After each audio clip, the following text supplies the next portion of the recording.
طارق مسعود کی آواز، طارق مسعود وائس۔ ابھی میں نے جو بیان کیا نا، اس کا میں نے کہا نا رمضان میں روحانی صحت بھی بنائیں اور جسمانی بھی۔ تو جسمانی صحت میں وہ جلدی جلدی، کیونکہ ٹائم ختم ہو رہا تھا، دو چیزوں کو فوکس کر لیں۔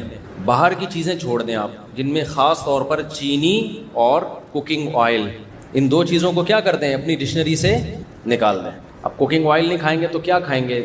دیسی گھی کھا لیں، دیسی گھی نہیں کھا سکتے تو کچھ بھی کر لیں، لیکن یہ آئل آپ کو نکالنا پڑے گا۔ اور چینی بھی مارکیٹ سے کیا کرنی پڑے گی، شارٹ کرنی پڑے گی۔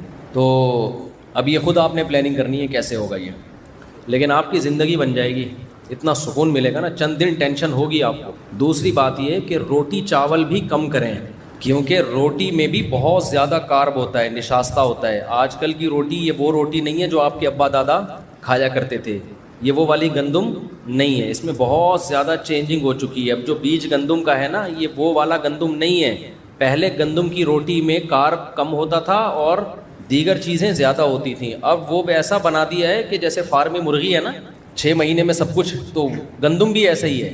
پہلے اتنی بڑی بڑی گندم ہوا کرتی تھی، اتنے بڑے بڑے پودے، وہ نکلنے میں ٹائم لگتا تھا، اب تو ٹھک ٹھک ٹھک کر کے گندم نکل رہے ہیں، اور اس میں کاربوہائیڈریٹ کا ریشو بہت زیادہ ہو گیا ہے، تو وہ بھی فیٹ ہی ہے، یعنی میٹھا ہی ہے، وہ اس سے موٹاپا آئے گا۔ چاول میں بھی ایسا ہی ہے۔ کم کریں، میں یہ نہیں کہہ رہا ختم کریں، کم کریں۔ تو جب آپ کم کریں گے تو پھر بڑھائیں کیا؟ بھائی آپ گوشت کھائیں زیادہ، گوشت کے پیسے نہیں ہیں تو یہ چاٹ ماٹ زیادہ کھا لیا کریں افطاری میں، چنے کی چاٹ ہو گئی، ان میں تھوڑا کارب کم ہے نا۔ لوبیا ہو گیا، لو بھیا کہتے ہیں نا، لو بھیا، تو لو بھیا، آپ لوبیا کھا لو، آپ لوبیا کھا لو، سفید چنے کھا لو، اس کی چاٹ کھا لو، کالے چنے کی چاٹ کھا لو، اور اللہ بھلا کرے آپ کا انڈے منڈے کھا لو۔ یہ جو کیا کرو، کھجوریں کھا لو۔ یہ جو ہے نا آپ کا حساب کتاب، چاول، روٹی اور چینی، چینی سے مراد چینی سے بنی ہوئی چیزیں۔ پتہ چلا آپ نے چینی چھوڑ دی، رسگلے کھا رہے ہو آپ، کہ چونکہ میں چینی نہیں کھاتا، تو رسگلہ تو چینی ہی ہے نا۔ تو یہ چند چیزیں آپ رمضان میں تھوڑا سا ان سے ایوائڈ کریں۔ دوبارہ بہت لمبا بیان ہو گیا تو مختصر کر کے بتا دیتا ہوں۔ روٹی چاول ختم نہیں کرنے، بلکہ کیا کرنا ہے، کم کرنے ہیں۔ نمبر 2، چینی کو کیا کرنا ہے، ختم کر دو چینی کو۔ نمبر 3، کوکنگ آئل نکال دو اپنی زندگی سے، خاص طور پہ رمضان میں تو نکالو نا۔ زیتون کا جو آئل آتا ہے نا، وہ پی لیا کرو، وہ نہیں ہوتا ایکسٹرا ورجن جو ہوتا ہے، اب وہ پینے میں، وہ بھی پکا کے نہیں کھانا ہے، زیتون کا تیل پکا کے خراب ہو جاتا ہے۔ دیسی گھی پھر بھی تھوڑا بہت پکا سکتے ہیں، زیتون کا تیل نہیں پکا سکتے۔ تو یہ آپ نے رمضان میں چند کام کرنے، کوکنگ آئل کو نکال دیں، چینی کو نکال دیں، روٹی چاول کم کر دیں۔ پھر آپ نے کیا کھانا ہے بھائی، گوشت کی مقدار بڑھا دیں، آپ گوشت موش کھایا کرو، پھوڑا پھاڑا کرو، دیسی گھی ہے وہ کھا لیا کرو، اور اللہ بھلا کرے انڈے منڈے پھوڑ دیا کرو، انڈے بھی ہاف بوائل کر کے پھوڑو، اور اللہ بھلا کرے دودھ پی لیا کرو، وہ والا ڈبے والا نہیں، گائے پال کے والا۔ آپ کیا کریں، ایسی باتیں آپ بولو کہ پتہ نہیں کس زمانے میں لے کے جا رہا ہے ہمیں، لیکن پھر بھی باہر ڈبے سے بہتر ہے دوسرا، اس میں بھی چینی ڈال کے نہیں ہے، ایسا ہی۔ اور اللہ بھلا کرے اس طرح کی چیزیں آپ چند اپنے خرچے پہ اگر کھا لیں تو آپ دیکھیں، کھجوریں کھا لیں آپ، تو انشاءاللہ صلو علی الحبیب ہو جائے گا تھوڑے دنوں میں۔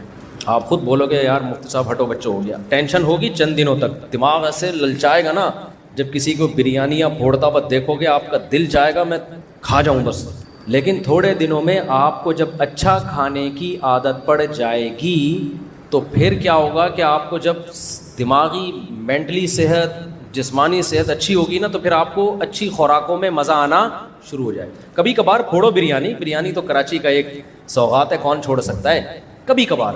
لیکن وہ جو بریانی آپ نے کبھی کبھار پھوڑنی ہے، وہ بھی ذرا اچھے ہوٹل والی بریانی ہو یا گھر کی بریانی ہو، کیونکہ آج کل جو چاول آ رہے ہیں نا بریانی کے، وہ چاول بھی ایسے غلط قسم کے چاول آ رہے ہیں کہ وہ کھانے میں بڑے مزیدار ہوتے ہیں، پیٹ میں جا کے وہ پتھر بن جاتے ہیں، پالش ہوتی ہے ان چاولوں کے اوپر، سمجھتے ہو؟ تو پتہ نہیں کیا کیا آ رہا ہے یار، ابھی کیا کیا رونا روئے ہم بیٹھ کے، تو بہت ہی بربادی ہو رہی ہے۔ یہ میری فیلڈ میڈیکل سائنس نہیں ہے، آپ کہہ سکتے ہیں آپ کیوں یہ باتیں کر رہے ہیں۔ دیکھو میں ہسپتالوں میں بھی جاتا ہوں بیان کے لیے نا، ابھی میں گیا لاہور میں ایک ہاسپٹل میں، اس ہاسپٹل میں مریضوں کا فری میں علاج ہوتا ہے، جیسے انڈس ہاسپٹل ہے نا، بڑا اچھا معیاری ہاسپٹل ہے، فری میں، کروڑوں روپے کا بجٹ ہے ان کا، اور سال کا اربوں میں پہنچتا ہے وہ۔ سارا بجٹ کون پورا کرتا ہے؟ پبلک، لوگوں کی زکاتیں ہیں، صدقہ ہے، خیرات ہے، ان سے مریضوں کا فری علاج ہوتا ہے انڈس ہاسپٹل میں۔ اسی طرح لاہور میں ہے الحجاز ہاسپٹل، وہ بھی فری علاج ہوتا ہے وہاں پہ. تاجر بڑے ایماندار وہاں کے. میں گیا, میں نے وہاں جا کے ایک چیز دیکھی, ڈائلسس کے جو پیشنٹ ہیں اس میں گیا, لائن سے لوگ لیٹے ہوئے ہیں, جوان آدمی گردے گنوا بیٹھے ہیں اپنے. شوگر کے پیشنٹ کو دیکھیں گے, ینگ لڑکے 35 سال 40 سال شوگر کے پیشنٹ. ہارٹ کے پیشنٹ کو آپ دیکھیں گے, ینگ لوگ, جوان لوگ ہارٹ پیشنٹ. کروڑوں روپے کا لوگوں کا سرمایہ زکاتوں کا ان مریضوں کے علاج پہ خرچ ہو رہا ہے. انشاءاللہ ثواب ملے گا, اچھی بات ہے, علاج ہونا چاہیے بھائی. گورنمنٹ اپنی ذمہ داری پوری نہیں کرتی, چلو عوام. لیکن میں نے وہاں مینجمنٹ سے کہا کہ اتنے کروڑوں روپے لوگوں کے, ان لوگوں کے علاج پہ خرچ ہو رہے ہیں, تو کچھ سرمایہ آپ وقف کریں لوگوں کو اویئر کرنے کے لیے کہ بھائی ڈائلسس کے پیشنٹ بنتے کیوں ہوں, ایسے کام کیا کر رہے ہو کہ 40 سال کی عمر میں تمہارے گردے جواب دے گئے ہیں, تو کچھ پیسہ اس پہ بھی تو خرچ ہونا چاہیے. ابھی پھر مجھے غصہ آنا شروع ہو رہا ہے, تاکہ قوم کا یہ پیسہ کسی اور جگہ استعمال ہو نا. دیکھو دوبارہ سے, ابھی سمجھ میں نہیں آیا, آپ کے پاس 4 لاکھ روپے ہیں, آپ نے کسی غریب پہ خرچ کرنے ہیں, کسی مستحق پہ. 4 آدمی ایسے نکلے جو برگر کھا کے, پیزے پھوڑ کے, اور کولڈ ڈرنک پی کے, سگریٹیں پی کے, چرس پی کے, اور بالکل نیچر کے خلاف لائف اسٹائل اختیار کر کے چاروں پیشنٹ بن گئے شوگر کے اور گردوں کے. ٹھیک ہے نا, وہ چاروں کس کے پیشنٹ بن گئے؟ شوگر اور گردوں کے. آپ نے 4 لاکھ روپے ان کے علاج پہ لگا دیے. ٹھیک ہے, آپ کو نیت کا ثواب ملے گا انشاءاللہ. لیکن عقل مند آپ کو مشورہ دے گا کہ یار یہ جو 4 آدمی پیزے پھوڑ رہے ہیں اور صبح شام بوتلیں چڑھا رہے ہیں, پان گٹکے کھا رہے ہیں, سگریٹیں پھونک رہے ہیں, ان کا بے تحاشا پیسہ ان فضول چیزوں پہ خرچ ہو رہا ہے. تو آپ کو اللہ نے 4 لاکھ روپے دیے, اس سے پہلے کہ یہ مریض بنے آپ 1 لاکھ روپے اس پہ خرچ کر دو کہ یہ انسان کے بچے بن جائیں. وہ 1 لاکھ میں بن جائیں گے. 1 لاکھ روپے میں آپ کیا کرو, ایک ورک شاپ کرواؤ, یا یوٹیوب کا کوئی چینل خرید لو, اس پہ لوگوں کو اویئر کرو, یا کسی مشہور آدمی کا سے ایک ڈاکومنٹری بنوا لو, تاکہ جو مشہور لوگ ہوتے ہیں ان کی بات پھیلتی جلدی ہے, جس میں ان کو پیزے برگر کے نقصانات, کولڈ ڈرنک کے نقصانات, پان گٹکے کے نقصانات, چرس اور فضول چیزوں کے نقصانات بتائے جائیں.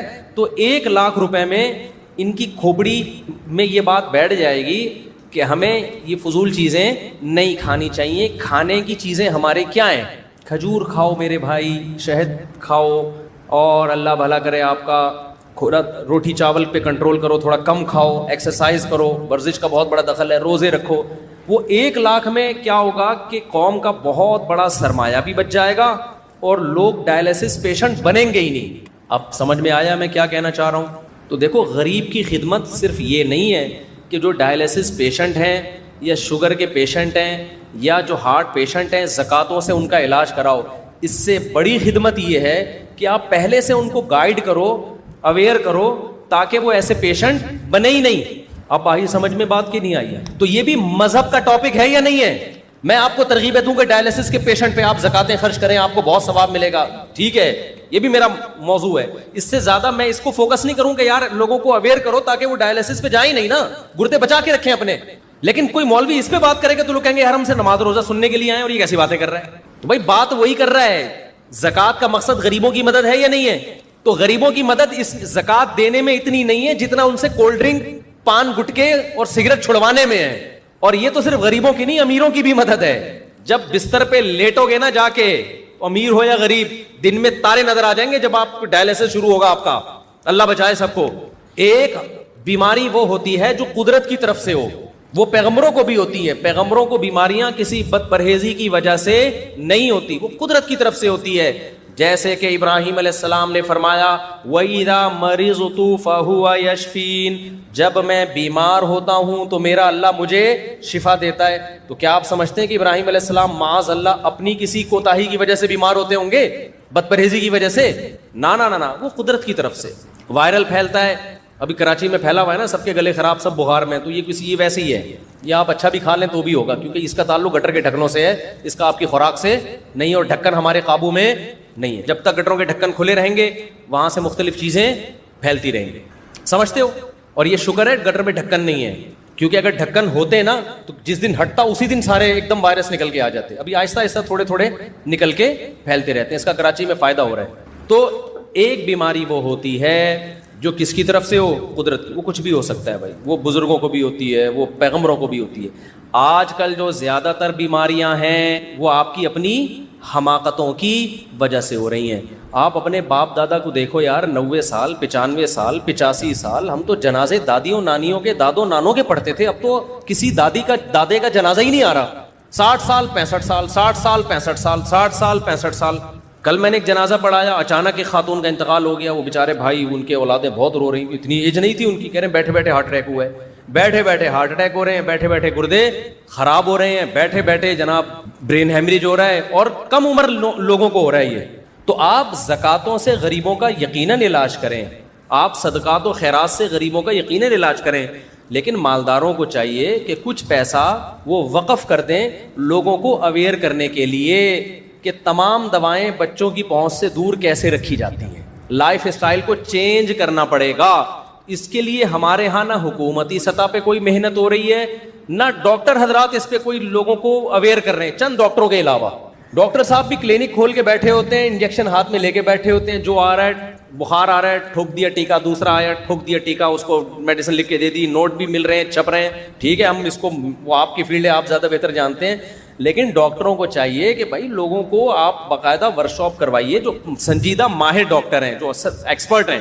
ورنہ ڈاکٹروں میں بھی ہر طرح کے ہیں, بنجن بیچنے والے بھی بہت سارے ہیں, ایسا نہ وہ ورکشاپ کے نام پہ پتہ نہیں کیا کروا دیں. جو ایکسپرٹ ڈاکٹر ہیں, جن کی ریسرچ ہے, جن کی تحقیق ہے, جن کا تجربہ ہے, ان کو چاہیے کہ لوگوں کو اویئر کریں, لوگوں کو بتائیں کہ یہ کیا جو آپ کھا رہے ہو, اس سے ہسپتالوں کی ڈاکومنٹری بناؤ. میرا ارادہ ہو رہا ہے میں ڈاکومنٹری بناؤں گا ہسپتالوں کی جا کے, کہ یہ دیکھو 35 سال کا نوجوان, گٹکے کی وجہ سے اس کے منہ کا حال دیکھو آپ, منہ کا کٹا ہوا ہے منہ اس کا. کیونکہ میرے پاس جب گٹکا کھانے والا آتا ہے نا, میں اس کو کہتا ہوں منہ کا کینسر ہوتا ہے, اس سے اس کو ڈر نہیں لگتا جب تک کوئی کینسر کا پیشنٹ اس کو دکھایا نہ جائے. پھر مٹھائی کا ڈبہ لے آیا, اچھا دیسی گھی ہے, بڑی نوازش آپ کی, اللہ بہت جزائے خیر دے. دیکھو میرے پاس دیسی گھی آتا ہے, پھر بھی میں کر سکتا. اچھا آپ بیٹھے تو صحیح نا, بیٹھے تو صحیح نا, ابھی بیٹھے, پھر ملتے ہیں آپ سے. میرے پاس اتنی مٹھائیوں کے ڈبے آتے ہیں نا, جو آ رہا ہے گفٹ میں مٹھائی کا ڈبہ. پہلے میں گھر میں دے دیتا تھا, پھر میں نے کہا اپنے بچوں کو میں کیوں خراب کروں مٹھائیاں کھلا کے, اب میں گھر میں بھی نہیں دیتا, اب میں دفتر میں بانٹ دیتا ہوں. تو یہ میں اس لیے بتا رہا ہوں, آپ محبت میں دیتے ہیں, آپ کی محبت کی قدر ہے, لیکن ہم مٹھائی الحمدللہ کھاتے نہیں ہیں, ٹھیک ہے نا. اور آپ کو بھی کوئی ڈبہ مٹھائی کا دیا کرے, رکھا کریں, عزت دی اس نے, بہرحال محبت دی, کھلائیں کسی اور کو. کیونکہ آدمی اپنے ہاتھوں سے اپنی قبر کھو دے, یہ صحت کے لیے بالکل بھی مناسب نہیں. بیمار ہو اللہ کی طرف سے تو صبر کی توفیق بھی ملتی ہے, اور گناہ بھی معاف ہوتے ہیں. اور رسگلے پھوڑ پھوڑ کے جب بیمار ہوتا ہے نا, افسوس بھی ہوتا ہے, اور ایک دم بیمار نہیں ہوتا. لوگ کہتے ہیں ہم نے تو دن 8 رسگلے کھائے تھے. جیسے ایک مہمان گیا نا کسی کے گھر, رسگلے کھا رہا ہے, تو میزبان نے کہا اور کھائیے نا, اس نے کہا پہلے ہی 2 کھا چکا ہوں. کہتے کھائے تو آپ نے 6 ہیں, خیر یہ نہ بولیں آپ کے 2 کھا چکا ہوں میں, ٹھیک ہے نا. تو سارے ڈاکٹروں کا, حکیموں کا اتفاق ہے کہ 40 سال کے بعد میٹھے کو کیا کر دینا چاہیے, کم کر دینا. میٹھے سے وزن بڑھتا ہے, لیکن کم کرنے کے بجائے میٹھا کیا ہو رہا ہے, بڑھتا چلا جا رہا ہے. دیکھو اسلام میں جتنے تہوار ہیں نا, ان تہواروں میں کہیں بھی آپ کو میٹھا نہیں ملے گا. میٹھا آپ کو عید الفطر کے دن بھی میٹھا نہیں ہے, بس کھا سکتے ہو, کھاؤ, آپ کھانا کا ہے, کھجوریں کھائیے. نبی صلی اللہ علیہ وسلم نے عید الفطر کے دن بس اس میں ہے, وہ بھی مٹھائی نہیں کھائی آپ نے, حلوہ نہیں کھایا. عید الفطر میں آپ اتنا کیا کرتے تھے کہ پورے رمضان آپ نے روزہ رکھا تو عید سے پہلے آپ چند کھجوریں کھا کے جایا کرتے تھے بس. ہم جو عید الفطر کے دن پھوڑتے ہیں, جو ماشاء اللہ اللہ توفیق دے, زیادہ میں اس میں نہیں جاتا, تو باقی اسلام کے جتنے تہوار دیکھو اس میں میٹھا کہیں بھی نہیں ہے. نمبر 1 بقرعید, جب بچہ پیدا ہوتا ہے, خوشی کا دن ہے نا, فیملی پلاننگ والوں کے لیے غم کا دن ہوتا ہے کہ آبادی مزید بڑھ گئی. اسلام خوشی کا دن منانے کا حکم دیتا ہے کہ لڑکی پیدا ہوئی تو 1 بکرا, اور لڑکا پیدا ہوا تو 2 بکرے. اگر میٹھا اسلام میں اس کی ویلیو ہوتی تو اسلام کہتا لڑکی پیدا ہوئی تو زردے کی 1 دیگ, رسگلے کا 1 ڈبہ, لڑکا پیدا ہوا تو رسگلے کے 2 ڈبے, یا حلوے کی 2 دیگیں. نہ بکرا, پروٹین, گوشت. نہیں آ رہی بات سمجھ میں؟ بکرا یا گائے کا حصہ یا دمبا. اسی طرح اسلام میں ایک تہوار ہے ولیمہ. جب شادی ہوتی ہے تو ولیمہ سنت ہے, حدیث میں بہت ترغیب ہے ولیمے کی. حدیث میں آتا ہے اولم ولو بشاتن, ولیمہ کرو, شادی کے موقع پہ خوشی کا اظہار کرو, مٹھائیاں کھلا کے. کہیں بھی نہیں ملتا نبی صلی اللہ علیہ وسلم نے اپنے ولیمے پہ لوگوں کو لڈو کھلائے ہوں, کہیں بھی نہیں ملتا. ولیمے میں نبی نے جو آرڈر دیا ولو بشاتن, بکری, 1 بکری بھی ذبح کر کے کر سکتے ہو تو 1 بکری ذبح کر لو. وہاں بھی کیا ہے, گوشت. بقرعید مسلمانوں کا تہوار ہے, خوشی کا دن ہے. اللہ میاں نے یہ کہا کہ بقرعید کی نماز پڑھ کے جایا کرو اور دبا کے زردے کی دیگیں، یعنی قربانی دلوائی جا رہی ہے نا، تو قربانی مالی قربانی سے جانور خرید کے ذبح کر کے گوشت کھانا ہے۔ اللہ میاں نے یہ نہیں فرمایا کہ مالی قربانی میں یہ ہے کہ بکرے کی جتنی قیمت ہے، مثال کے طور پر 30,000 کا بکرا آ رہا ہے تو یا تو بکرا ذبح کر دو یا 30,000 کی حلوے کی دیگیں بنا کے پبلک میں بانٹ دو، خود بھی کھاؤ لوگوں کو بھی کھلاؤ۔ نہ نہ نہ، جب تک بکرا نہیں کٹے گا، گائے نہیں کٹے گی، اونٹ نہیں کٹے گا اور دمبا نہیں کٹے گا، اس وقت تک بقرعید پوری نہیں ہوگی۔ وہاں بھی گوشت کھلایا جا رہا ہے، پتہ نہیں حلوہ آیا کہاں سے ہے مسلمانوں میں، میں بتاتا ہوں ابھی کہاں سے آیا ہے، وہ بھی میں بتاتا ہوں آپ کو۔ وہاں بھی ہمیں کیا کھلایا جا رہا ہے؟ گوشت۔ حج کے موقع پہ دم شکر ہے، اور ایک دم شکر ہوتا ہے، ایک دم جنایت ہوتا ہے۔ آپ سے حج یا عمرے میں کوئی غلطی ہو جائے تو بکرا ذبح کرنا ہے، تو بکرا ذبح کر کے غریبوں کو کھلانا ہے۔ وہاں بھی غلطی کی سزا کیا ہے؟ مٹھائی نہیں خرید کے کھلانی غریبوں کو۔ بھائی احرام میں آپ سے کوئی گناہ ہو گیا نا، کوئی احرام کے خلاف کوئی کام ہو گیا تو علماء کہتے ہیں نا دم دینا ہے، وہ دم دے کے کس کو کھلانا ہے؟ غریبوں کو۔ تو وہ بھی اللہ کہہ سکتے تھے کہ بھائی ایک بکرا 25,000 کا آتا ہے، اگر آپ نے احرام میں اپنے بال کاٹ لیے ہے بھائی تو یہ یا خوشبو لگا لی تو ایسا ہے کہ اب آپ پہ جرمانہ آئے گا۔ اللہ کیا جرمانہ آئے گا؟ اللہ کہیں گے کہ بھائی 20 کلو رسگلے کے ڈبے مکہ میں خرید کے غریبوں کو بانٹ دو۔ نہ نہ نہ، اللہ کو پتہ ہے یہ غریبوں کو شوگر کا مریض بنائے گا، اللہ مسلمانوں کو مٹھائی نہیں کھلا رہے۔ وہاں حکم یہ ہے کہ بطور سزا آپ کو غریبوں کو بکرا کھلانا ہے، گائے کھلانی ہے، دمبا کھلانا ہے یا اونٹ کھلانا ہے آپ کو۔ اور ایک ہوتا ہے دم شکر۔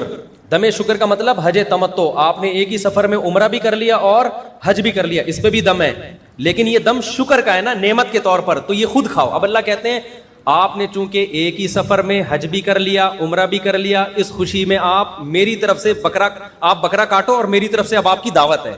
اللہ بھی ہمیں کیا کھلا رہا ہے؟ بکرا۔ اللہ یہ نہیں کہتے کہ چونکہ تم نے ایک ہی سفر میں حج بھی کیا اور عمرہ بھی کیا لہذا میری طرف سے 25,000 کی مٹھائیاں خرید کے خود بھی کھاؤ اور پبلک کو بھی کھلاؤ، لڈو کھاؤ، خود بھی کھاؤ، دوسروں کو بھی کھلاؤ۔ کہیں ہے یار فوکس کس کو کیا جا رہا ہے؟ ہر جگہ ہمیں گوشت کھلایا جا رہا ہے، گوشت کھاؤ، گوشت کھلاؤ، چربی کھاؤ، چربی کھلاؤ، اسی چربی میں گوشت پکایا جا رہا ہے۔ ہمارے نبی صلی اللہ علیہ وسلم نے بقرعید کے دن جب آپ نے حج کیا تو 10 ذی الحجہ شدید تھکاوٹ، بہت تھکاوٹ تھی نبی صلی اللہ علیہ وسلم کو، صحابہ کو بھی، پیدل سفر تھے بھائی، اونٹوں کے سفر تھے۔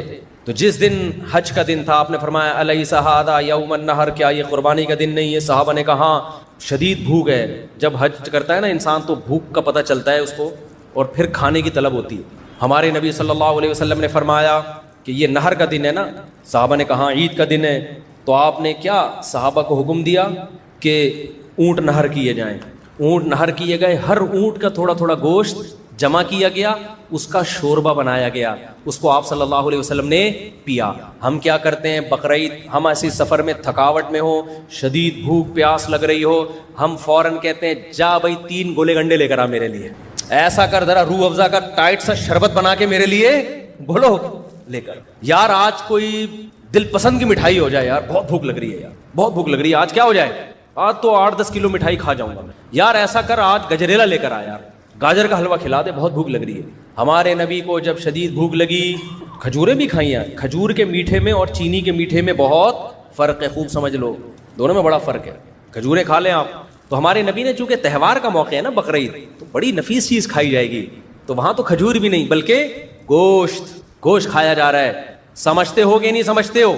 تو اسی طرح میرے بھائی ابھی ہمارے یہاں مٹھائیاں آئی کہاں سے ہیں یہ سمجھ لو۔ مسلمان بات بات پہ مذہب کے نام پہ میٹھے کیوں پھوڑتا ہے، اس کو سمجھنے کی ضرورت ہے۔ شب برات کا حلوہ ہم لوگوں نے کیا، یہ ہمارا اپنا بنایا ہوا حلوہ ہے، یہ اسلام میں کوئی یہ شب برات، ہاں نبی کو میٹھا پسند تھا، یہ حدیث میں آتا ہے، وہ تو میٹھا تو انسان کی نیچر ہے نا، اس کو پسند ہوتا ہے، لیکن کون سا میٹھا پسند تھا؟ کھجور کھایا کرتے تھے آپ صلی اللہ علیہ وسلم، یہ پسند تھا، یا بعض دفعہ اسی کھجور کا حلوہ بنایا جاتا تھا، اس میں کوئی پنیر وغیرہ ڈال کے، بالکل ایک نیچرل چیز تھی، اس کا یہ گاجر کے حلووں سے اور یہ رسگلوں سے کیا تعلق ہے بھائی اس میٹھے کا، اور وہ بھی بہت تھوڑا کھایا ہے۔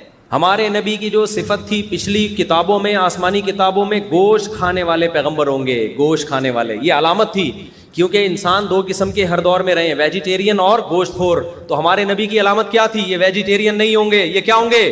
گوشت خور ہوں گے۔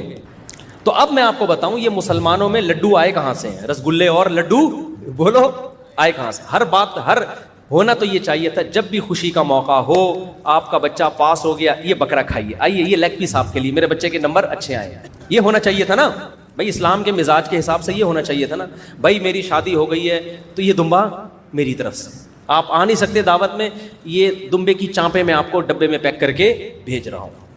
اب الٹا ہو رہا ہے جی, آپ کی شادی ہوئی ہے, یہ منہ میٹھا کیجیے رسگلے سے. جی میرا ولیمہ ہے, یہ منہ میٹھا کیجیے. میں امتحان میں پاس ہو گیا, 6 لڈو. یہ میرا باہر کا ویزا لگ گیا, امریکہ جا رہا ہوں, یہ 8 رسگلے. ٹھیک ہے نا. تو ظاہر ہے میرے بھائی, جب آپ لڈو پھوڑتے رہیں گے اور مذہب کے نام پہ پھوڑو گے, کیونکہ مذہب کے نام پہ جب پھوڑتا ہے تو عبادت سمجھ کے 6 کے بجائے 8 کھائے گا پھر وہ, کیونکہ وہ سمجھ رہا ہے سنت ہے یہ. تو اس سے میرے بھائی ہوگا کیا کہ آپ بھی لڈو کی طرح بننا شروع ہو جاؤ. جو لڈو کھاتا ہے وہ بالآخر لڈو جیسا ہو جاتا ہے, وہ گلوکوز سے بھر جاتا ہے تھوڑے دنوں میں. جب آپ گلوکوز سے بھرتے ہو تو فوری نقصان آپ کو یہ ہوتا ہے کہ آپ کی طبیعت میں ہر وقت سستی رہتی ہے, انسولین نکلتی رہتی ہے, انسولین اس کو کنٹرول کرنے کے لیے, اور طبیعت ہمیشہ آپ کی ٹن رہتی ہے. جو فریشنس عبادت کے لیے چاہیے, مختلف کاموں کے لیے چاہیے, وہ ہوتی نہیں ہے. تبھی تو آپ گورنمنٹ کے اداروں میں جاؤ, جس کو دیکھو کیا ہو رہا ہوگا, سو رہا ہوگا. وہ تھانوں میں جاؤ تو بھی بہت دفعہ, یہ پولیس والوں سے میں پنگا نہیں لینا چاہتا, خیر. تو آپ کہیں بھی جاؤ, جتنے بھی بڑے اداروں میں جاؤ, آپ کو لوگ اکثر سوتے ہوئے نظر آئیں گے. گھر میں آپ دیکھو بیگم صاحبہ 1:45 بجے اٹھ کے ناشتہ کر رہی ہیں دوپہر کو. سب کے گھروں میں یہی ہو رہا ہے, کراچی میں تو یہی ہے. سو رہے ہیں تو اٹھا ہی نہیں جا رہا. کیوں؟ میٹھا کھا کھا کے خود رسگلہ بن چکے ہیں. ہمارے نبی ہم کو کھلا رہے ہیں گوشت کھاؤ, ٹھیک ہے, گوشت کھانے سے نیند نہیں آتی, اتنی نیند نہیں آتی جتنی یہ میٹھے پھوڑنے سے آتی ہے. تو اسلام کے جتنے تہوار ہیں اس میں ہمیں گوشت کھلایا جا رہا ہے. اسلام میں نبی صلی اللہ علیہ وسلم کی جو علامتیں بیان کی, ہاں میں بتا رہا تھا میٹھا آیا کہاں سے ہے یہ سمجھو. دیکھو ہندو گوشت نہیں کھاتے, ہندو گوشت نہیں کھاتے, لہذا ان کے پاس گوشت کا آلٹرنیٹ کیا ہے. اب اللہ نے جو لذت گوشت میں رکھی ہے نا کھانوں میں, وہ کسی اور چیز میں نہیں رکھی. گوشت کی بریانی, گوشت کی نہاری, یہ سارے مزے کے کھانے کس کے ہوتے ہیں. تو ہندوؤں کے جو پنڈت لوگ تھے انہوں نے گوشت چھڑوا دیا اپنی قوم سے مذہب کے نام پہ. اب ان کو کھانوں میں لذت پیدا کرنے کے لیے کچھ تو نیا لانا تھا نا. تو اب ان کے تبھی یہ جو ہندوستان میں کھانے پینے کی جو صنعت ہے نا, اس نے بڑی ترقی کی ہے. اتنی ویرائٹیز کھانے کی آپ کو دنیا میں کہیں نہیں ملیں گی جتنی ہندوستان میں ہے. وجہ اس کی کہ جب گوشت نہیں کھا رہے تو زندگی کا مزہ کیا ہو گیا, خراب. لہذا انہوں نے دالوں کی مختلف چیزیں بنانا شروع کر دیں اور چاولوں کی مختلف طریقوں سے بنانا شروع کر دیا. اب تو 20 قسم کی مٹھائیاں بنانا شروع کر دیں, وہ اتنی مٹھائیوں کی اقسام آپ کو ملیں گی. تو مسلمانوں میں جو لڈو کھانے کا رواج آیا بہت زیادہ, یہ ہندوؤں کے ساتھ رہنے کی وجہ سے. ورنہ مسلمان بائی نیچر کیا تھا, گوشت خور تھا. سمجھتا ہے کہ نہیں سمجھتا ہے. اب غریب آدمی کیا کرے, سوال پیدا ہوتا ہے, بھائی غریب آدمی صبر کرے. غریب آدمی کیا کرے, صبر کرے, جو ہے وہ کھائے بس. غریبوں جو اللہ نے نہیں دیا تو صبر کرے. تو اللہ تعالیٰ کی عادت ہے, اللہ غریب آدمی کو جو ہے وہ بغیر گوشت کے بھی پروٹین دے سکتے ہیں. اس میں کیا ہے, ہم نے تو بڑے بڑے غریب دیکھے ماشاء اللہ, ہٹے کٹے فٹ فاٹ. تو یہ جو اسلام آپ کو یہ کہتا ہے کہ اگر جیب میں پیسہ ہے تو کنجوسی مت کرو, نہیں ہے تو اللہ پہ توکل کرو. کیا کرو, اللہ پہ توکل. ابھی تو بڑا مسئلہ. اچھا غریب آدمی کے پاس گٹکا کھانے کے پیسے کہاں سے آتے ہیں, سگریٹ پینے کے پیسے کم وقت کے پاس کہاں سے آ رہے ہیں. یہ کوکنگ آئل بھی تو فری میں تھوڑی مل رہا ہے. اچھا یہ آپ کو بتاؤں, یہ جو کوکنگ آئل آپ کو مل رہا ہے نا سستا, اور دیسی گھی مہنگا. دیسی گھی ڈلتا کم ہے اور یہ کوکنگ آئل ڈلتا زیادہ ہے. نتیجہ تقریباً سیم ہی ہے. نتیجہ تقریباً کیا ہے, سیم ہی ہے.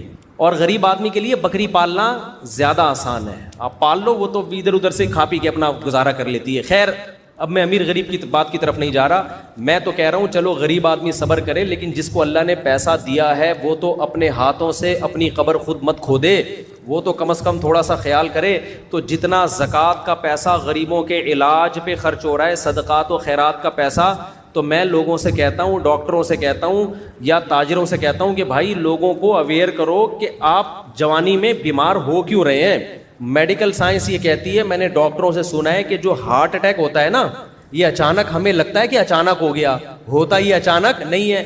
15 سال سے دل کے ساتھ غلط ہو رہا ہوتا ہے. آپ ایسی غذائیں کھا رہے ہوتے ہیں 15 سال سے جو دل کے لیے نقصان دہ. 15 سال آپ کو آپ کی باڈی اور دل مہلت دیتا ہے کہ انسان کا بچہ بن جا. 15 سال تک آپ غلط غذائیں کھاتے کھاتے کھاتے کھاتے جب دل کے دل سے آپ کی یعنی دل کے بس میں نہیں رہتا نا, پھر ہارٹ اٹیک ہوتا ہے. وہ جو رگیں جمنا شروع ہوتی ہیں ایک دم سے تھوڑی اس میں پراٹھے آ کے اٹک جاتے ہیں. جو دل رگیں تنگ ہوتی ہیں اور ہارٹ اٹیک ہوتا ہے تو ایک دم سے تھوڑی ہوتا ہے, 15 سال لگتے ہیں کم سے کم. تو 15 سال سے آپ کچھ غلط کھا رہے ہوتے ہو, جس کے بعد دل ایک دن آ کے کہتا ہے بھائی بس ہو گیا, اور ہارٹ اٹیک ہوتا ہے اور آپ کا انا للہ ہو جاتا ہے. اور لوگ کہتے ہیں ابھی تو بیٹھے ہوئے تھے, پتہ نہیں اچانک ان کو کیا ہو گیا. اچانک نہیں ہوا, یہ 15 سال سے پراٹھے پھوڑ رہے ہیں. جب بھی پراٹھے بولتا ہوں مجھے اپنا خیال آتا ہے, یہ 15 سال سے کیا کر رہے ہیں, پھوڑ تو 30 سال سے رہے ہیں, 15 سال سے دل خراب ہونا شروع ہوا تھا. اور یہ رسگلے پھوڑ رہے ہیں. اور اگر پراٹھے پھوڑ رہے ہو نا تو ایکسرسائز اتنی کرو کہ وہ پراٹھا کہیں کسی کھانچے میں جا کے فٹ ہو جائے, سمجھتے ہو, کہیں نہ کہیں جا کے لگ جائے, وہ اٹیک کا ذریعہ نہ بنے. تو اس لیے میں اس پر اتنی شدت سے بیان کرتا ہوں, ورنہ میرے میڈیکل سائنس میری فیلڈ نہیں ہے.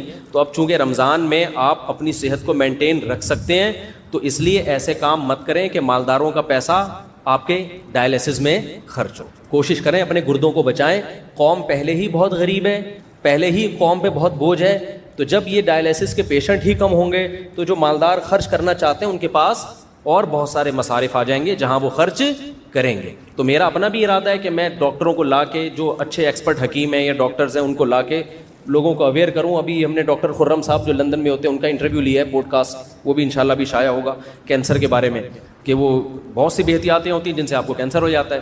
اچھا, میں نے ڈاکٹروں سے سنا ہے یہ کینسر کے اسپیشلسٹ کہتے ہیں کہ سگریٹ پینا صحت کے لیے اتنا نقصان دہ نہیں ہے جتنا میٹھا زیادہ کھانا نقصان دہ. سمجھتے ہو, سگریٹ پینا بھی نقصان دہ ہے, اتنا نہیں جتنا, کیونکہ میٹھا کھانے سے وزن کیا ہوتا ہے, اصل ہے وزن بڑھنا 40 سال کے بعد خاص طور پہ, یہ زیادہ نقصان دہ ہے بنسبت کس کے, سگریٹ پینے کی. اب سگریٹ کے ڈبے پہ تو لکھا ہوتا ہے کینسر کا ذریعہ ہے, لیکن مٹھائی کے ڈبوں پہ کچھ بھی نہیں لکھا ہوا ہوتا. تو مٹھائی کے ڈبوں پہ بھی لکھا ہوا ہونا چاہیے کہ آپ 40 سال سے ایج بڑھ گئی ہے اور وزن آپ کا بڑھنا شروع ہو گیا ہے, تو کائنڈلی ان ڈبوں سے احتراز کریں. صرف ڈبہ کھائیں, مٹھائی چھوڑ دیں. آپ ڈبہ اگر پانی میں ڈال کے کھا جائیں گے اتنا نقصان نہیں ہوگا, وہ کاغذ ہے نکل جائے گا. وہ سمجھتے ہو کہ نہیں سمجھتے؟ ابھی بھی سمجھ میں نہیں آ رہی تو جو مرضی کرنا ہے کرو.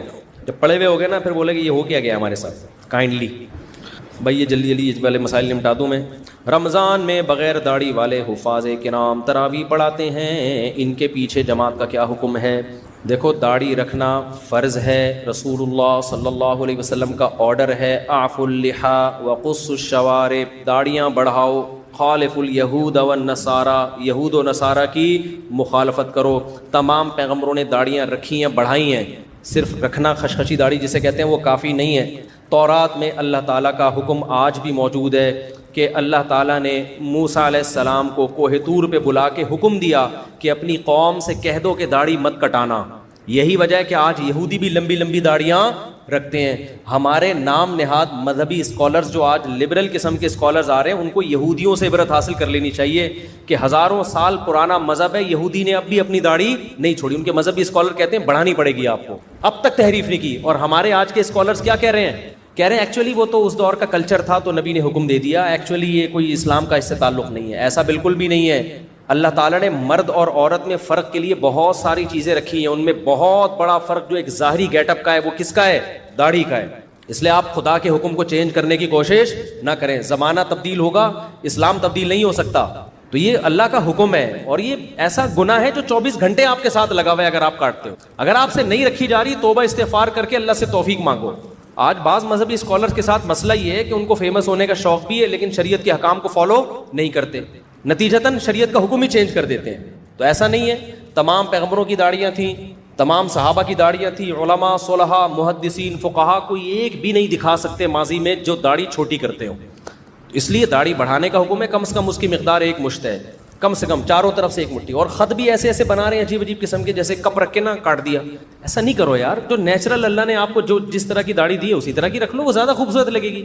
عجیب عجیب قسم کی خط بنا رہے ہیں داڑھی, تو برا لگتا ہے, وہ دیکھنے میں اچھی نہیں لگتی ہے. چہرے پہ جو رونق آتی ہے وہ اسی داڑھی میں آئے گی جو قدرت نے آپ کے فیس کے حساب سے آپ کو دی ہے.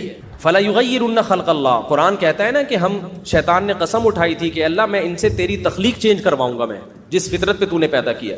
تو اب مصلی جو ہے نا امامت کا, وہ ایک بڑا ایک عظیم مقام ہے.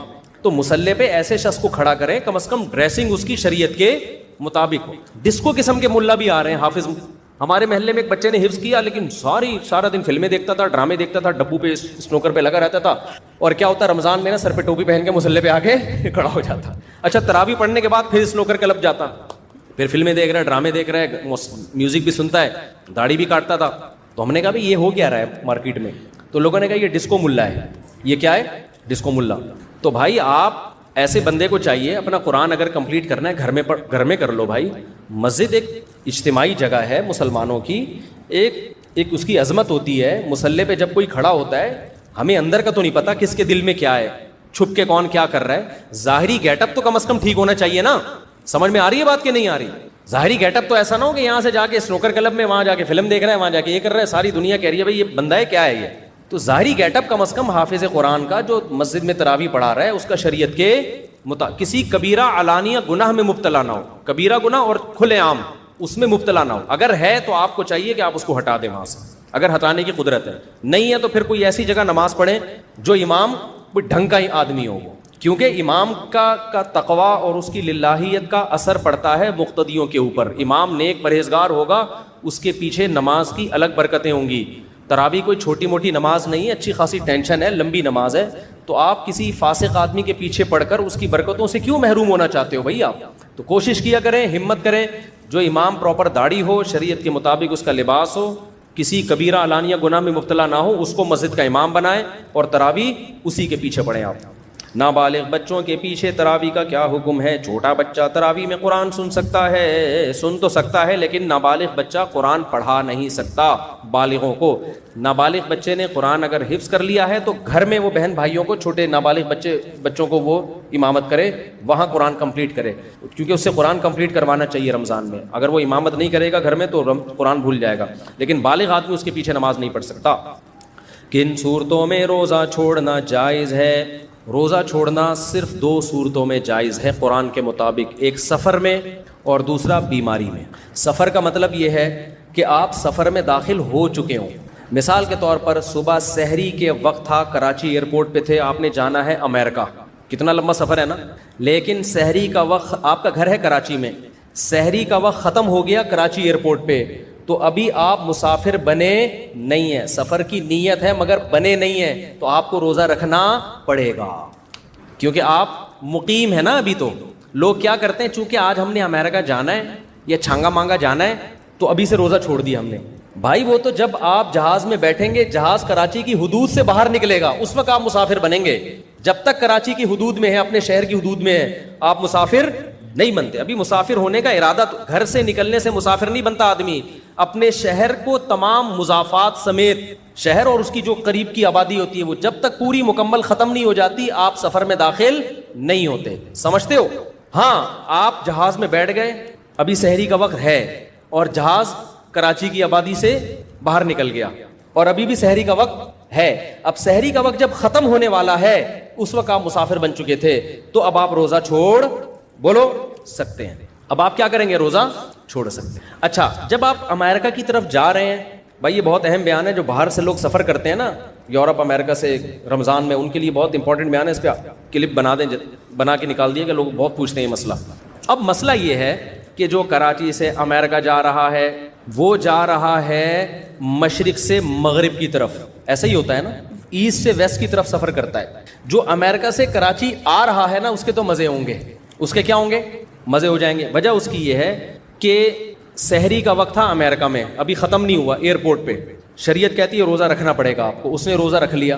اب جہاز نے فلائی کیا, سورج کی مخالف سمت میں جہاز سفر کر رہا ہے, ٹھک ٹھک ٹھک کر کے نمازیں بھی آ رہی ہیں اور افطار کا ٹائم بھی ٹھک کر کے آ جائے گا. اس کے ہو گئے مزے, وہ بڑے آرام سے روزہ کیا کرے گا؟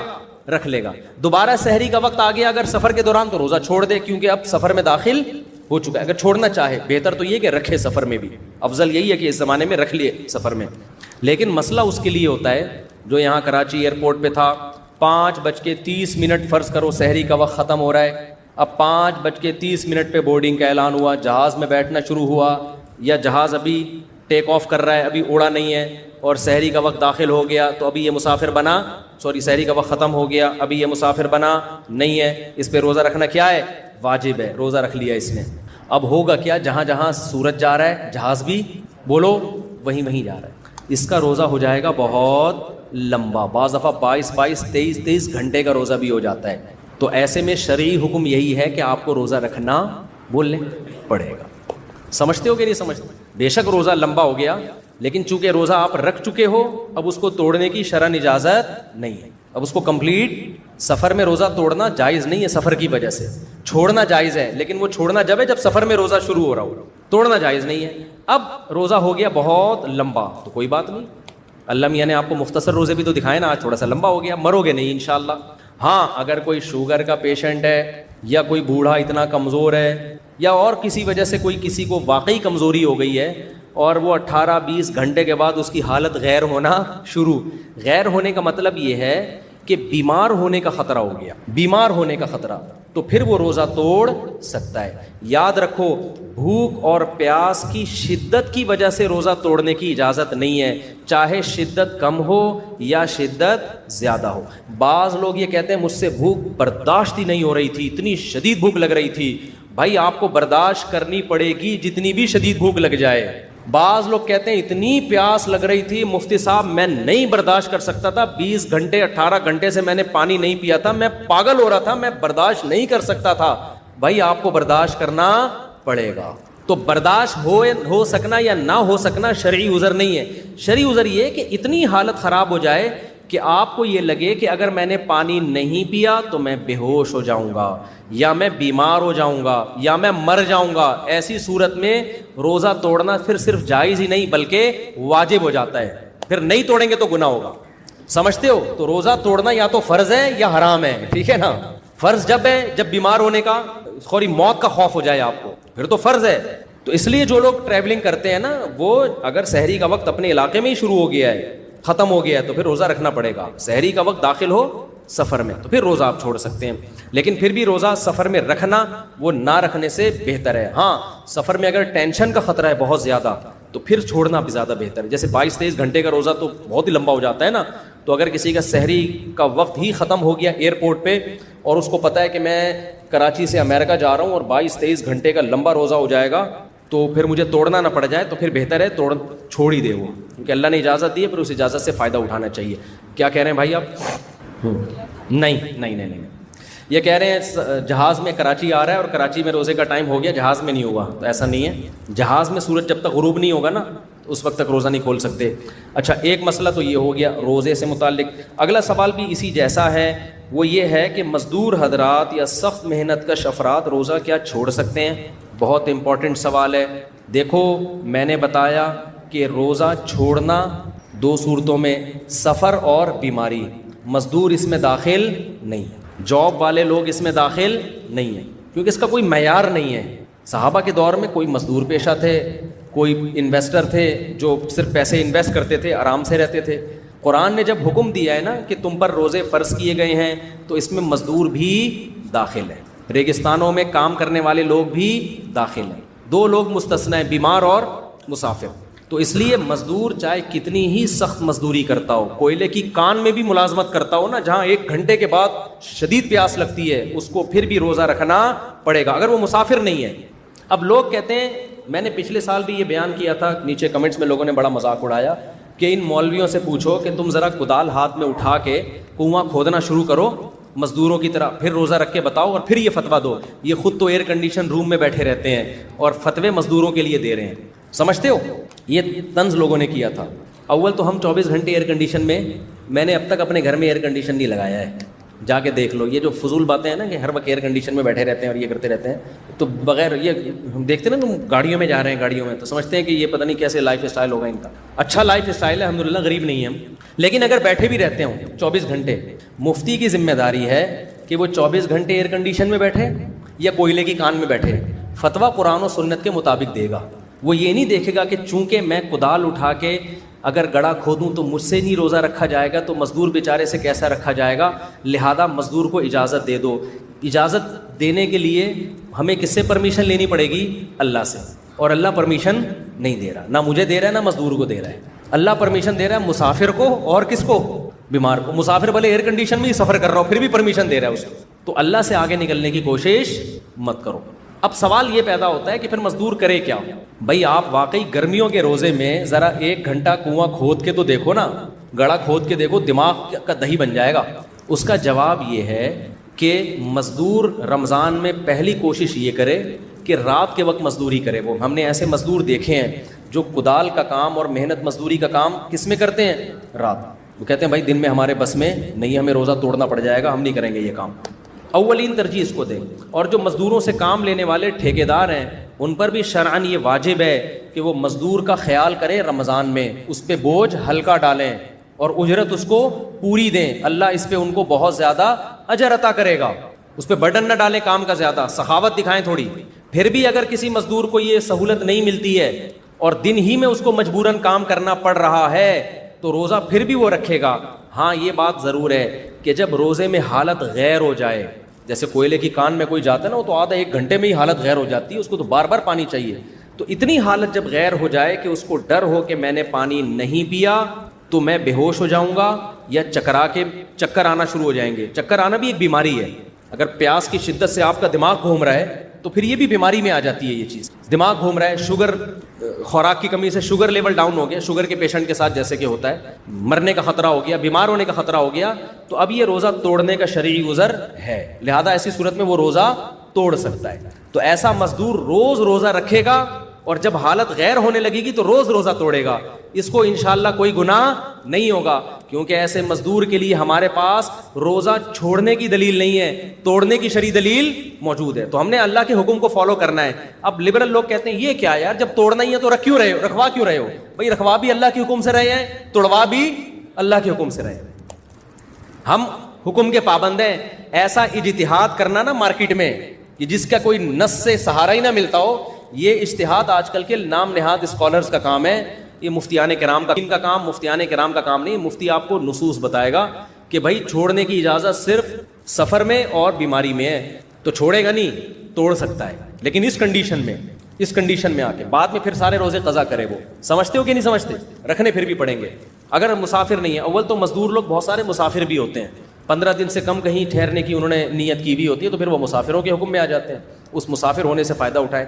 اسی طرح ہمارے کھلاڑی کرکٹ کے میچز کھیل رہے ہوتے ہیں, تو بعض کھلاڑی, اول تو اللہ کا شکر ہے ہمارے کھلاڑیوں میں میجورٹی روزے بھی رکھتی ہے, نماز بھی پڑھتی ہے, لیکن بعض کھلاڑی اس طرح کی باتیں کرتے ہیں ایکچولی ہم اگر روزہ رکھ کے ایکچولی ہم جب کرکٹ کھیلیں گے تو ہمیں ہارنے کا امکان ہے, تو پوری قوم کا فیوچر داؤ پہ لگ جائے گا, پوری قوم ذلیل ہوگی, بدنام ہوگی.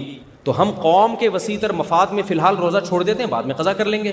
بھائی ملک اگر میچ ہارے گا تو لوگ کہتے ہیں کہ بدنامی ہوتی ہے نا, تو اصل میں قوم کے وسیع تر مفاد میں ہمیں ہر 1 گھنٹے بعد کافی چاہیے ہوتی ہے کھیلنے کے لیے. فٹ بال کھیل رہے ہیں, کرکٹ کھیل رہے ہیں, تو ایکچولی اگر ہم نے روزہ چھوڑ دیا تو ایکچولی ہمارے اپنی خاطر نہیں, یہ کس کی خاطر؟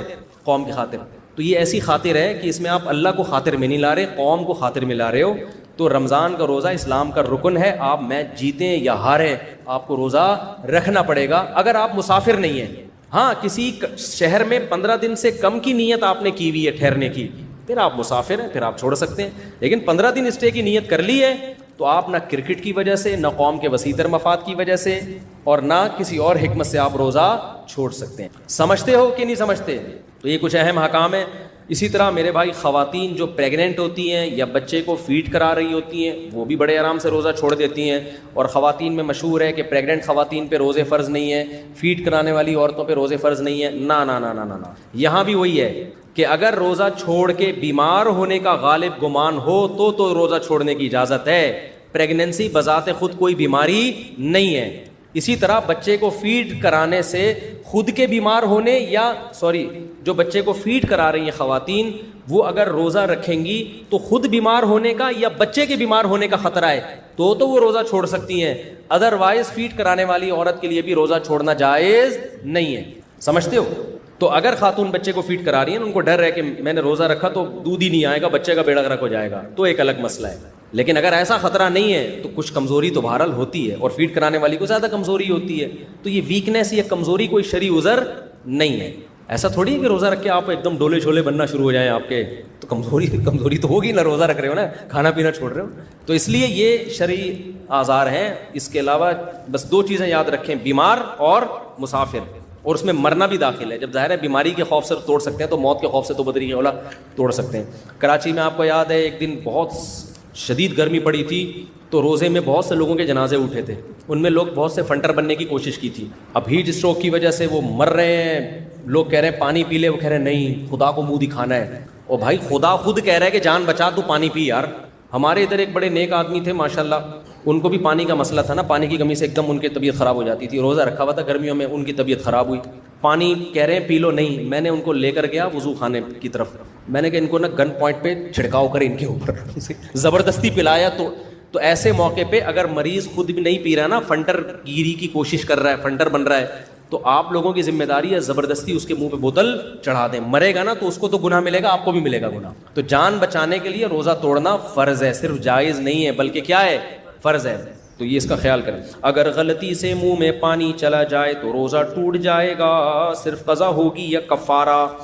دیکھو حدیث میں آتا ہے بھولے سے کوئی کھا لے یا پی لے تو روزہ نہیں ٹوٹتا. غلطی سے کے بارے میں کوئی حدیث نہیں ہے. غلطی کے بارے میں, غلطی سے کھانا الگ چیز ہے, بھولے سے کھانا الگ چیز ہے. دونوں میں فرق کیا ہے؟ مثال کے طور پر بھولے سے کھانا تو آپ کو روزہ یاد ہی نہیں تھا, آپ نے پھوڑ پھاڑ کے طبیعت سے بیٹھ گیا, اس کے بعد ڈکار آئی تو یاد, اڑے میرا تو روزہ تھا. ہوتا ہے ایسے. ہمارے بھائی صاحب تھے, بڑے تھے کیا ہیں, تو انہوں نے ایک نفلی روزہ رکھا ہوا تھا. میں ان سے ملنے کے لیے گیا, 4:30-5 بجے کا ٹائم تھا, افطاری میں 1-1.5 گھنٹہ باقی تھا یا 2 گھنٹے باقی ہوں گے. مجھے بھوک لگ رہی تھی, میں نے کہا کھانا, تو کھانا آیا تو انہوں نے بھی کھایا, دبا کے کھایا.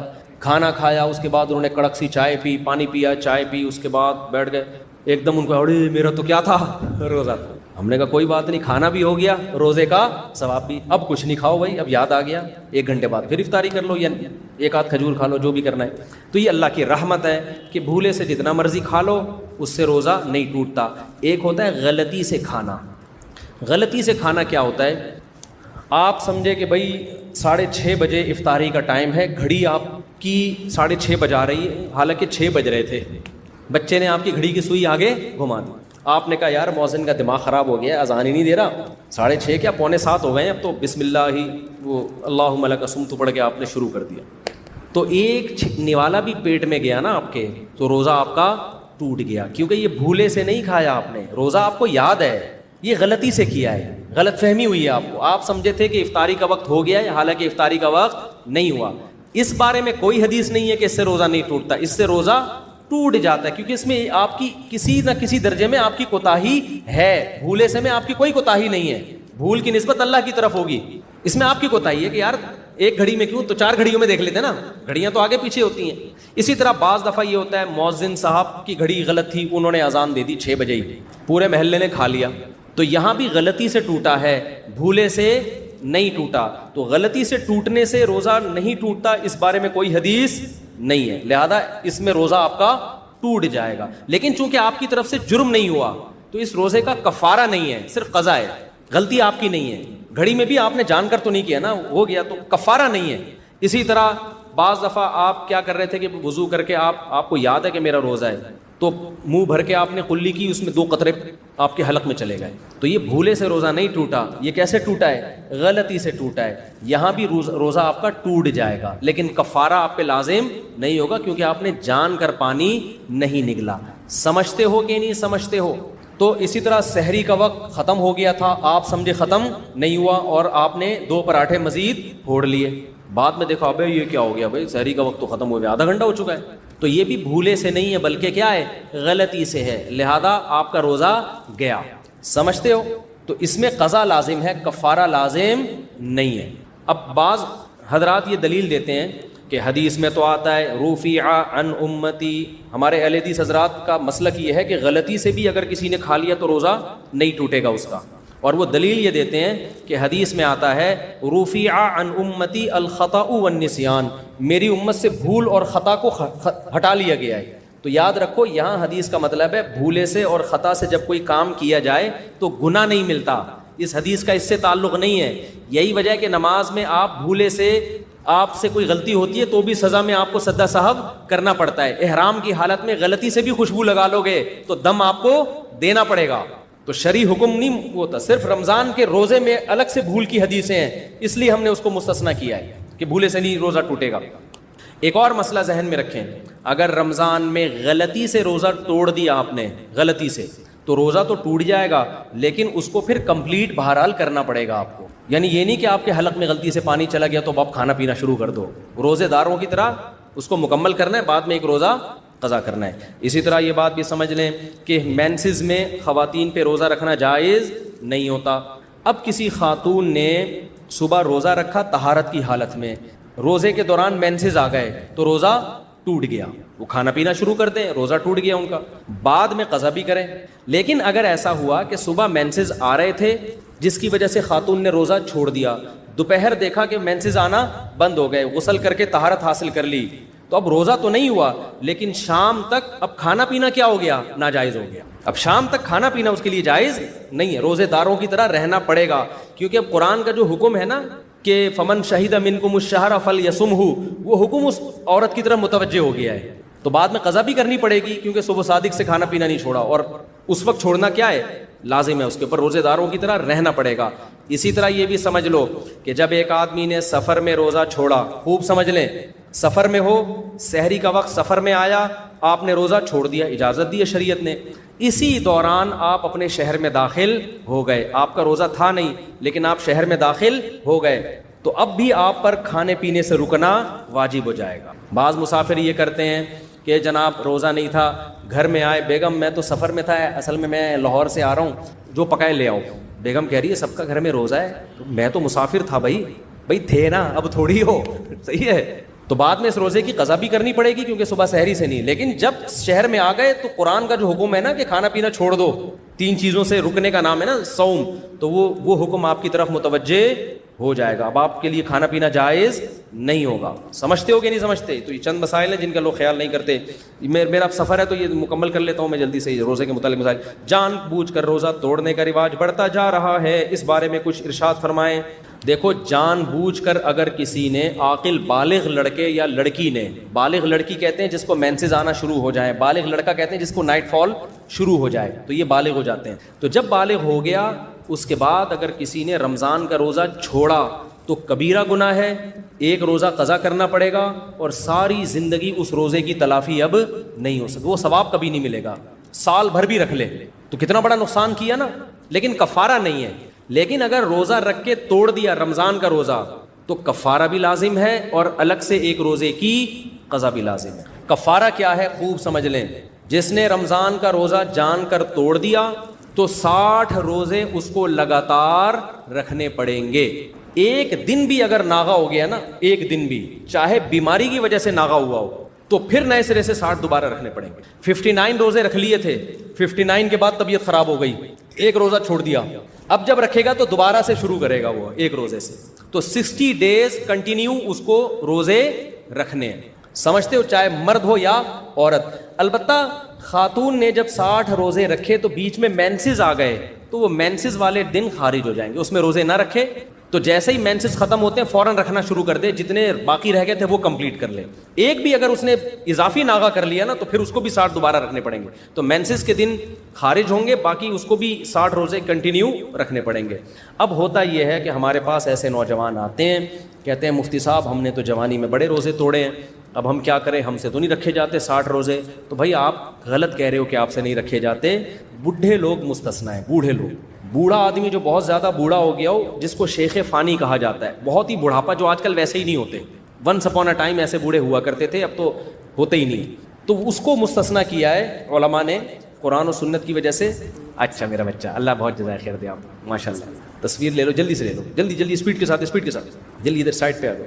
تو بہت زیادہ بوڑھے لوگ جو نہیں رکھ سکتے, ناممکن ہے ان کے لیے, ان کے پھر حکم یہ ہے کہ وہ 60 غریبوں کو 2 ٹائم کا کھانا کھلا. غریب بھی ایسے لے کر آئیں, یہ تو غریب نہیں ہے, پتلے پتلے, ان کو تھوڑے میں پیٹ ان کا بھر جائے گا.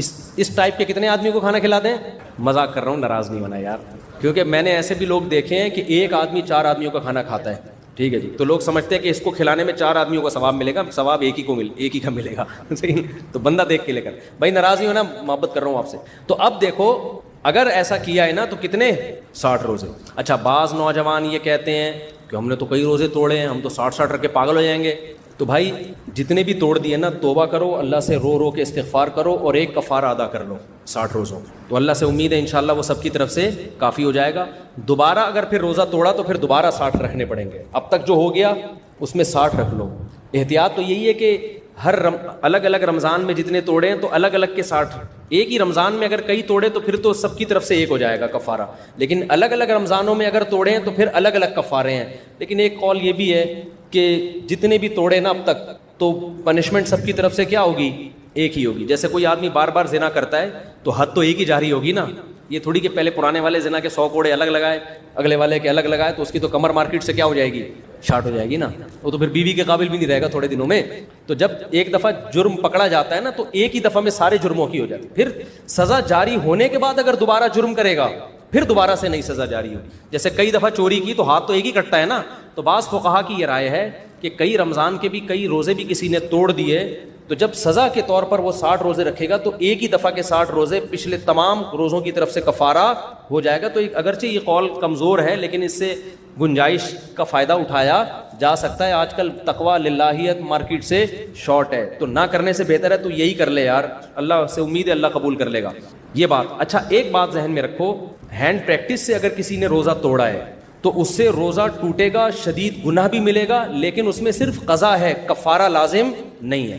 کفارہ جو روزہ توڑنے میں لازم ہوتا ہے وہ زوجہ کے ساتھ ہم بستری کر لی باقاعدہ، اگر حیا کے خلاف ہے لیکن لوگ پوچھتے ہیں انٹرکورس کرنے سے روزہ ٹوٹ جاتا ہے. اگر زوجہ کے ساتھ بھی ایسا ریلیشن قائم کیا کہ انٹرکورس نہیں کیا، صرف ڈسچارج ہو گیا ہے تو روزہ تو ٹوٹے گا، کفارہ لازم نہیں ہوگا. کفارہ جب لازم ہوتا ہے جب پراپر انٹرکورس ہو جائے. تو اس میں ڈسچارج نہ بھی ہو، بس انٹرکورس ہو گیا تو کفارہ لازم ہو گیا. دونوں پہ لازم ہو جائے گا اگر اس کا بھی روزہ تھا. تو دوسرا روزہ جو کفارہ لازم ہوتا ہے وہ کھانے پینے سے ہوتا ہے. یعنی 3 چیزوں سے کفارہ لازم ہوتا ہے، کھا لیا، پی لیا یا زوجہ سے اس تفصیل کے مطابق ہم بستری جو میں نے ابھی آپ کو بتائی ہے. یہ 3 کام جب ہوں گے تو روزہ بھی ٹوٹ گیا اور آپ پہ 60 روزوں کا کفارہ بھی لازم ہو گیا. اگر آپ پیشنٹ ہیں، مریض ہیں، پورے سال ہی مریض رہتے ہیں، آپ کوئی شوگر کا مسئلہ ہے، 60 روزے رکھنا ناممکن ہے بیماری وغیرہ کی وجہ سے، تو پھر 60 غریبوں کو 2 ٹائم کا کھانا کھلا دیں. لیکن نارملی ایسا ہوتا نہیں. آپ یہ بھی کر سکتے ہو کہ یہ 60 روزے آپ دسمبر جنوری میں رکھ لو جب دن چھوٹے ہوتے ہیں.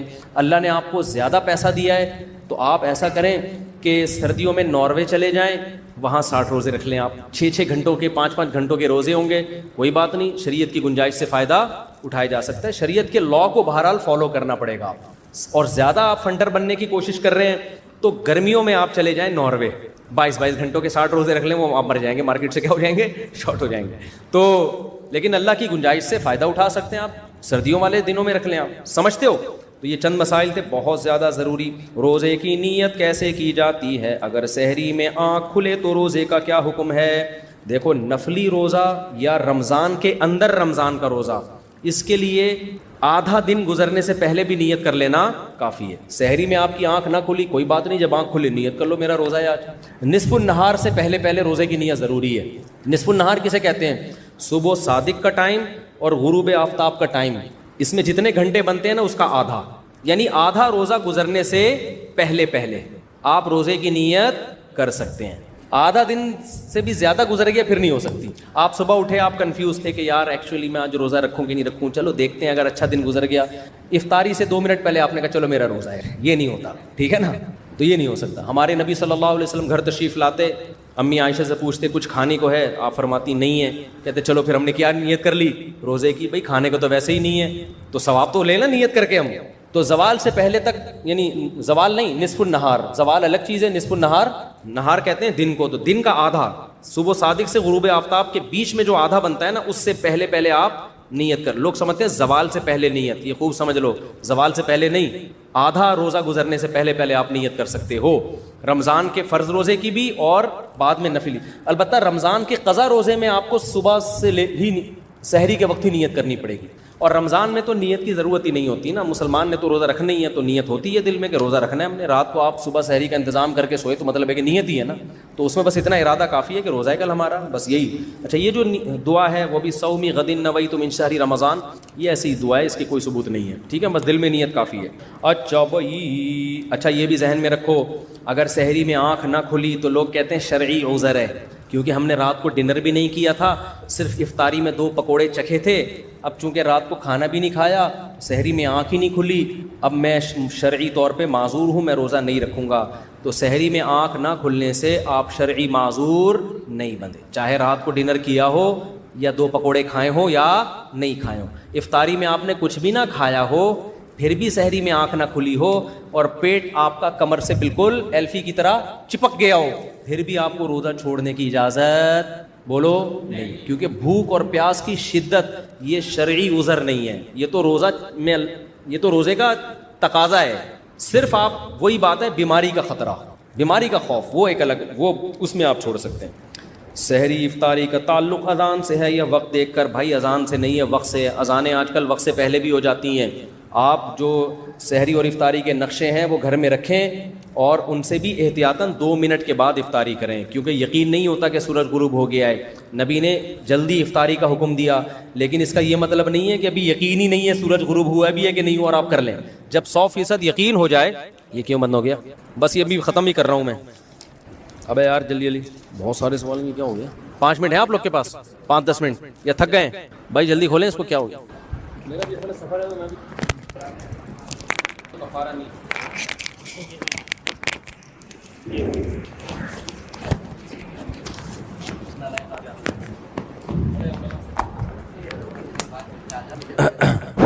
اچھا بتاتا ہوں, ابھی بتاتا ہوں, یہ جلدی سے مکمل ہو جائے. افطاری میں کیا کھانا سنت ہے, سحری میں کیا کھانا چاہیے.